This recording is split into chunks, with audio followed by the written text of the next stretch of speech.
مع انتهاء دور المجموعات في كأس العالم قطر 2022 واللي شهد أكتر من 108 هدف وتأهل 16 فريق للدور الثاني، إلا إن دور المجموعات حصل فيه مفاجآت كبيرة جدا ومدوية زي خسارة الأرجنتين من السعودية وسقوط بلجيكا قدام المغرب وخسارة البرازيل قدام الكاميرون وفرنسا قدام تونس.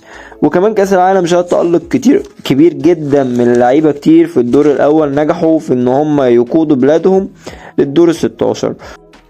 وعشان كده هنتكلم على أحسن 5 لعيبة في دور المجموعات كانوا موجودين وعملوا أداء ولا أروع. في لعيبة كتير جدا ولكن هنتكلم عن أحسن 5 لعيبة في دور المجموعات.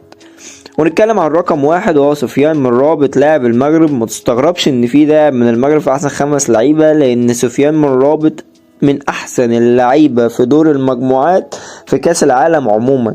وكان الجندي المجهول وليد الركراكي في منتخب المغرب، وكان بيساعد كتير جدا جدا وليد الركراكي ان هو يأدي فلسفته في الملعب، ده غير افساد هجمات المنافسين والطلوع بالكورة وحاجات تانية كتير جدا جدا. وعشان الاداء القوي والصلب اللي قدمه وليد سفيان مرابط في كاس العالم ده خلى اندية ليفربول وتوتنهام عايزين يضموه في يناير.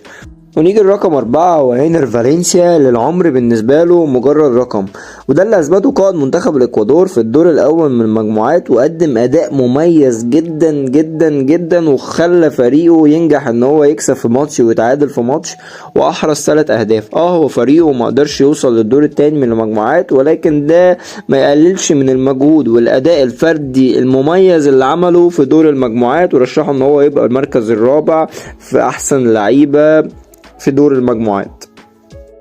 ونيجي للمركز الثالث وبرونو فرنانديز اللي قدم اداء ولا اروع مع منتخب البرتغال في اول جولتين، لانه ملعبش الماتش الثالث، وهو في اول جولتين عمل جونين وسجل جونين، وده خلاه من احسن اللعيبه. وفي مواقع كتير بنقول ان هو احسن لعيب في الدور الاول من المجموعات في كاس العالم قطر 2022 زي سوفا سكور مديه اعلى ريت من اللعيبه كلها اللي موجوده في كاس العالم، وده خلاه ان هو ياخد المركز الثالث. كان في مسابقه بينه وبين المركز الثاني، ولكن استقرينا ان هو خلاص هياخد المركز الثالث.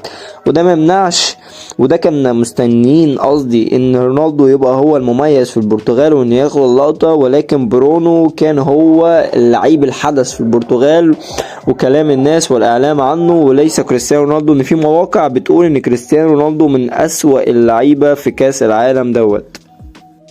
ونيجي للمركز الثاني كالعادة كيليان امبابي، بيفاجئ الكل كالعادة وبيقدم اداء ولا امتع ولا اجمل ومستمر في الاداء اللي بيميزه، وده اللي هيخليه يوصل لارقام رونالدو وميسي الفترة الجاية بكل سهولة بسبب الاستمرارية اللي هو عليها.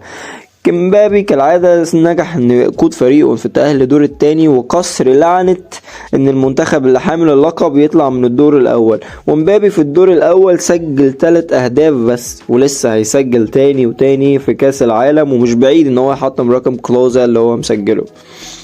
ونيجي للمركز الاول وهو سيد اللاعبين وعمي وعم الناس قائد الارجنتين ميسي يا جدعان. رغم البداية السيئة للمنتخب والخسارة من السعودية، الا ان ميسي عاد ليتألق في ماتشين بولندا والمكسيك وسجل 2 هدفين وصنع هدف، واخد راجل الماتش في ماتشين بولندا والمكسيك. تقريبا ماتش بولندا ادى الجايزة لماكاليستر بس هو اللي اخدها.